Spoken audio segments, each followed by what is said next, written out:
Dear students, আজকের এই video খুবই গুরুত্বপূর্ণ হতে চলেছে।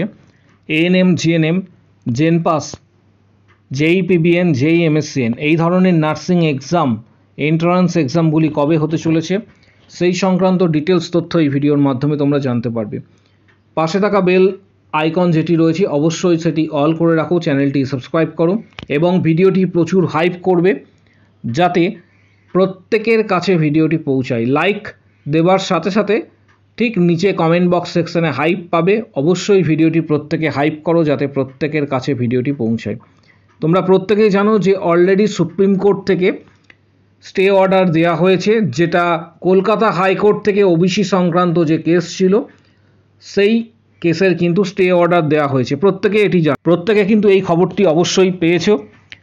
গত দিনে একটি ভিডিও করেছিলাম এবং সেখানে তোমাদের জানিয়েছিলাম যে ওবিসি মামলায় কলকাতা হাইকোর্টের নির্দেশের ওপর স্থগিতাদেশ দিয়েছে সুপ্রিম কোর্ট। বিষয়টা গুরুত্বপূর্ণ কারণ এই ওবিসি কেসের জন্যই কিন্তু মূলত তোমাদের এক্সাম হয়নি। অন্যান্যবার কিন্তু এক্সাম হয়ে যায়, কিন্তু এবছরে এক্সাম এখনও পর্যন্ত কন্ডাক্ট করা যায়নি শুধুমাত্র ওবিসি কেসের জন্য। এই মামলায় আপাতত স্বস্তি রাজ্য সরকারের। মামলা ফেরানো হচ্ছে হাইকোর্টে। নতুন বেঞ্চ নির্ধারিত করে শুনানির জন্য হাইকোর্টের প্রধান বিচারপতিকে নির্দেশ দেওয়া হয়েছে সর্বোচ্চ আদালতের। আগামী 6 থেকে 8 সপ্তাহের মধ্যে হাইকোর্টকে নির্দেশ দেওয়া হয়েছে যে কাজ শেষ করতে হবে। সুপ্রিম এবং এই লাইনটি গুরুত্বপূর্ণ, শেষের দিকে এই লাইনটি তোমরা এখানে দেখতে পাবে যে সুপ্রিম কোর্ট জানালো, আমরা বিস্মিত হচ্ছি কিভাবে প্রশাসনিক সিদ্ধান্তের ওপর এই স্থগিতাদেশ নোটিশ ইস্যু করছি। অর্থাৎ ওবিসি কেস সংক্রান্ত বিষয় যেটা কলকাতা হাইকোর্ট থেকে নির্দেশ দেওয়া হয়েছিল সেটার ওপর স্থগিতাদেশ দেওয়া হয়েছে। এবার প্রশ্ন হচ্ছে, অনেকেই জিজ্ঞাসা করছো যে আগামী দিনে এক্সাম কবে হবে। আজকে এই ভিডিওটা ডিটেলস আকারে থাকছে, তোমাদের সাথে শেয়ার করছি এই জন্যই। পাশাপাশি সংরক্ষণ কত হতে চলেছে, যেটা 2009-এ ওবিসি সংরক্ষণ ছিল এক্ষেত্রে 7%। 2009 সালে ওবিসি সংরক্ষণ ছিল 7%। 2010-এর পরবর্তী ক্ষেত্রে ওবিসি সংরক্ষণ এটা ইনক্রিজ করে হয় 17%, যেখানে মূলত ওবিসি সংরক্ষণের জন্য 2009 সালে 66টি জনজাতির কথা উল্লেখ ছিল, সেটা পরবর্তী ক্ষেত্রে ইনক্রিজ করে করা হয় 140টি। এবার যেহেতু স্টে অর্ডার তুলে নেওয়া হয়েছে তাই এই 140টি জনজাতিকে নিয়েই কিন্তু রাজ্য সরকার তোমাদের এন্ট্রান্স এক্সাম করাতে পারে, তাতে কোনো বিধি নিষেধ এক্ষেত্রে আরোপ করা হয়নি। অর্থাৎ রাজ্য সরকার আগামী দিনে এই 17% নিয়েই কিন্তু তারা অবশ্যই কিন্তু এই এন্ট্রান্স এক্সাম বলো বা রিক্রুটমেন্ট নিয়োগ এগুলি করাবে, কারণ এখানে কোনো বিধিনিষেধ সুপ্রিম কোর্ট থেকে আরোপ করা হয়নি। উপরন্তু কলকাতা হাইকোর্টের যে স্টে অর্ডার দেওয়া হয়েছিল সেটি তুলে নেওয়া হয়েছে। তাহলে প্রশ্ন হচ্ছে যে তোমাদের এক্সাম কবে হতে পারে। অলরেডি জুলাই মাসের শেষে আমরা পৌঁছে গিয়েছি, তাহলে এক্সাম কবে হবে, নোটিশ কবে আসবে, গুরুত্বপূর্ণ বিষয়। কারণ প্রচুর এক্ষেত্রে মেসেজ করেছে অনেক। তোমাদের সাথে যে বিষয়টা শেয়ার করব, এএনএম, জিএনএম, জেন পাস এক্সাম কবে হবে, কারণ নোটিশ কবে আসবে এর পাশাপাশি এক্সাম কবে হবে। প্রথমে যে বিষয়টা শেয়ার করব সেটা হচ্ছে যে তোমাদের আগস্ট মাসে যদি এক্ষেত্রে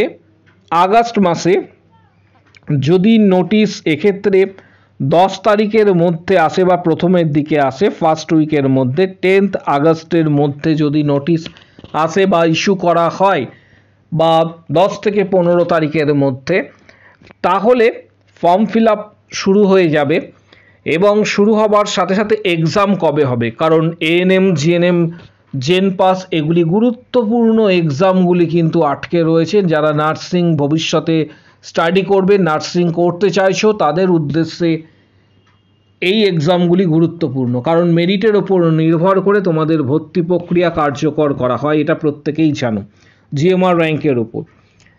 এক্ষেত্রে 10ই আগস্ট থেকে 15ই আগস্টের মধ্যে যদি বিজ্ঞপ্তি প্রকাশিত হয় তাহলে এএনএম, জিএনএম এএনএম জিএনএম এবং জেন পাসের এক্সাম হওয়ার সম্ভাবনা কিন্তু এক্ষেত্রে সেপ্টেম্বরে থাকছে। এবার প্রশ্ন হচ্ছে যে সেপ্টেম্বর মাসে কিন্তু একটি বড় পরীক্ষা রয়েছে, সেই পরীক্ষাটি হচ্ছে SLST exam. SLST school service কমিশনের যে এসএলএসটি এক্সাম সেটি সেপ্টেম্বর মাসে হওয়ার কথা রয়েছে। প্রচুর এক্ষেত্রে স্টুডেন্ট রয়েছে যারা বারবার কমেন্ট করছো যে এসএলএসটি এক্সাম যদি সেপ্টেম্বরে হয় তাহলে তোমাদের নার্সিং এক্সামগুলি কবে হবে। এক্ষেত্রে রাজ্য সরকার হয়তো একটা ব্যবস্থা করবে বা বোর্ড চিন্তাভাবনা করবে। আশা করা যাচ্ছে তোমাদের আগস্ট মাসে ফর্ম ফিল আপ শুরু হওয়ার সম্ভাবনা রয়েছে, যেহেতু সুপ্রিম কোর্ট থেকে স্টে অর্ডার তুলে নেওয়া হয়েছে, কোনো বিধিনিষেধ আরোপ করা হয়নি, তাই এক্সাম হওয়ার সম্ভাবনা আমি তোমাদের প্রথম থেকে জানিয়ে আসছি। যে প্রত্যেকটি ভিডিও যারা ফলো করেছো তারা জানো যে তোমাদের এক্সাম হওয়ার সম্ভাবনা 90% পর্যন্ত প্রথম থেকে জানিয়ে আসছি। সেশন হয়তো তোমাদের পিছিয়ে যাবে 2-1 মাস, এক্ষেত্রে 2 মাস থেকে 3 মাসও পেছোতে পারে তোমাদের সেশন। তার ফলে এএনএম জিএনএম এবং জেন পাসের মতন গুরুত্বপূর্ণ এক্সাম যারা দেবে বলে ঠিক করছো তারা এক্ষেত্রে কোনো ধরনের গুজবে কান দেবে না। এক্সাম হওয়ার সম্ভাবনা এখনও রয়েছে এবং অনেকটাই প্রবল, তাই প্রস্তুতি তোমরা যেভাবে নিচ্ছ সেইভাবে কিন্তু প্রস্তুতি নেবে। এএনএম জিএনএম এবং জেন পাসের কিছু গুরুত্বপূর্ণ বইয়ের ডিটেলস আবারও বলছি, তোমরা যেমন টেক্সট বই পড়ছো সেইভাবেই টেক্সট বই পড়বে।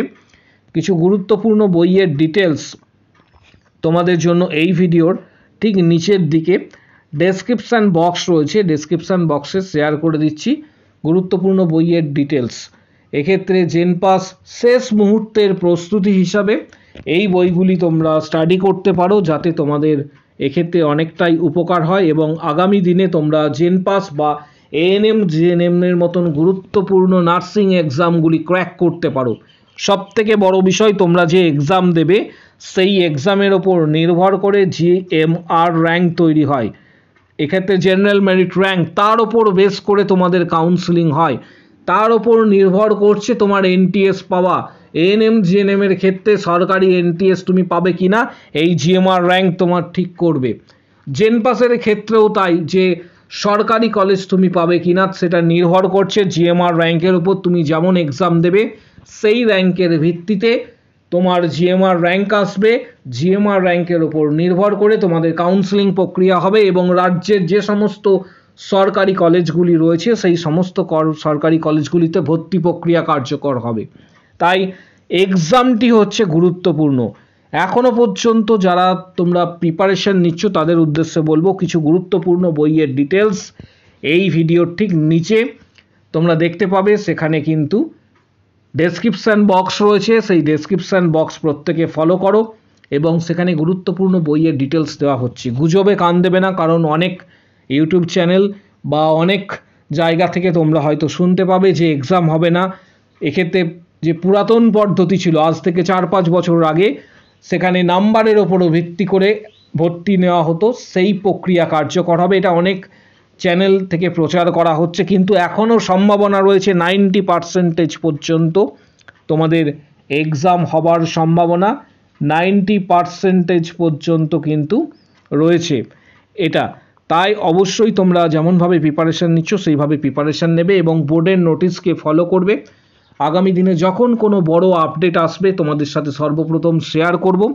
পাশাপাশি যারা প্রস্তুতি নিচ্ছ তাদেরকে বলবো এটাই একটা গুরুত্বপূর্ণ সময়, অ্যাটলিস্ট 5 to 7 আওয়ার্স এই সময়টা তোমরা স্টাডি করো, কারণ এক্সামের জন্য 5 to 7 আওয়ার্স এটা এএনএম জিএনএম এবং জেন পাসের যে সমস্ত ক্যান্ডিডেট রয়েছে তাদের উদ্দেশ্যে।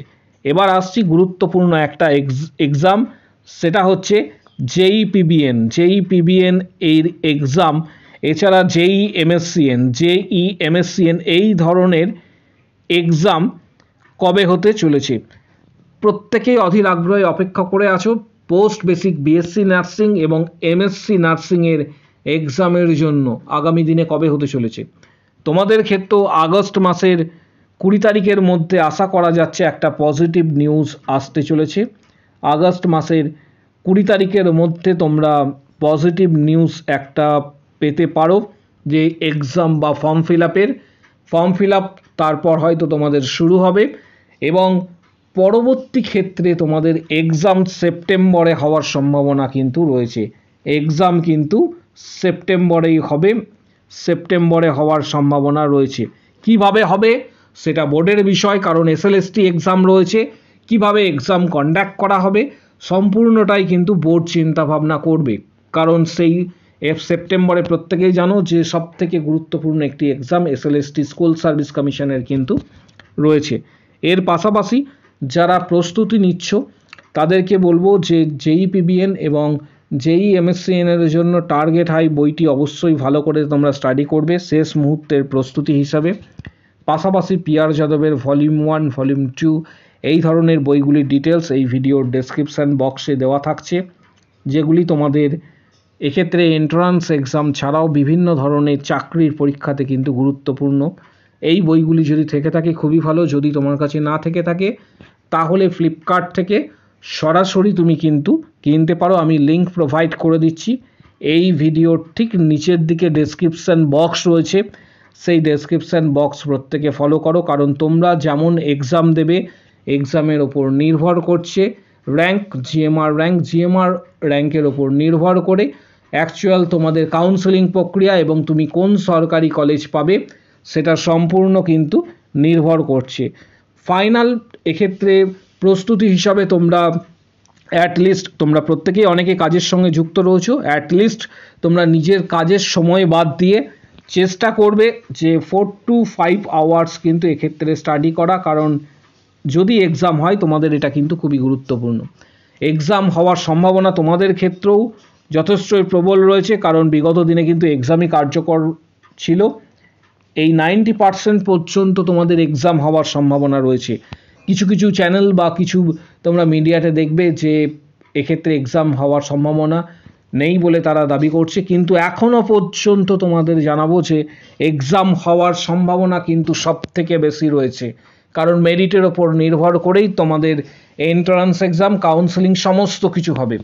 ভিডিওটি প্রচুর শেয়ার করবে এবং প্রত্যেককে বলবো যে ভিডিও হাইপ করার জন্য ঠিক নিচের দিকে কমেন্ট বক্স সেকশনস রয়েছে, ঠিক তার পাশেই দেখতে পাবে হাইপ একটি অপশন রয়েছে।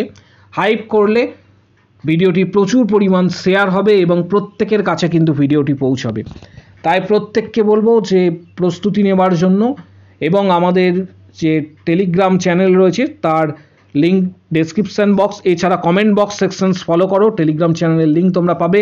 ফেসবুক পেজ রয়েছে Edu Nursing Tanmoy sir, Facebook পেজেও অবশ্যই তোমরা জয়েন করো, যাতে আগামী দিনে যখন কোনো বড় আপডেট আসবে এবং নোটিশ যখন আসবে বা নার্সিং বোর্ড থেকে যখন কোনো আপডেট দেওয়া হবে সর্বপ্রথম তোমাদের সাথে শেয়ার করা হবে।